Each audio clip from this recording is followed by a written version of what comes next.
জার্মানির কোলন শহর, যে শহরের বুক চিরে বয়ে গেছে রাইন নদী।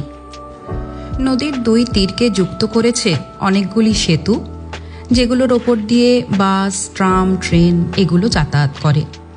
এই ব্রিজগুলোর মধ্যে একটি বিশেষ সেতু হল এই হোহেনজলার্ন ব্রিজ বা লাভলক ব্রিজ। 1911 সালে তৈরি হওয়া এই ব্রিজের ওপর দিয়ে প্রতিদিন 1200-রও বেশি ট্রেন চলাচল করে। এটি জার্মানির ব্যস্ততম রেল সেতুগুলোর মধ্যে একটি। প্রথম দেখায় একটি সাধারণ রেল সেতু মনে হলেও কাছে গেলে দেখা যায় এর বিশেষত্ব। হাজার হাজার নয়, লক্ষ লক্ষ তালা ঝুলছে সেতুর দুপাশের রেলিং জুড়ে।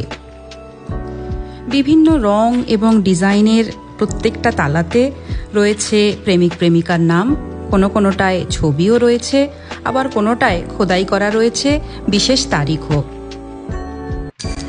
ব্রিজে এই তালা ঝোলানোর ট্র্যাডিশন শুরু হয় 2008 সাল থেকে।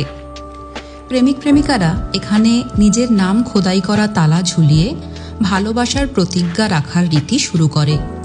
তারপর থেকে পৃথিবীর নানা প্রান্ত থেকে মানুষ এসে নিজেদের প্রেমের গল্প বেঁধে দেয় এই সেতুর গায়ে, আর চাবিটা ছুঁড়ে দেয় রাইন নদীর জলে, যেন তাদের ভালোবাসা চিরদিনের জন্য অটুট থেকে যায়। সাম্প্রতিক হিসাব অনুযায়ী প্রায় 7 লক্ষেরও বেশি তালা রয়েছে এখানে, যার সম্মিলিত ওজন 45 টনেরও বেশি।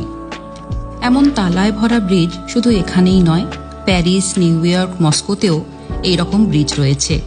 তবু কোলনের এই ব্রিজ তার বিশালতা, ইতিহাস আর রঙিন আবহের জন্য একেবারেই অনন্য।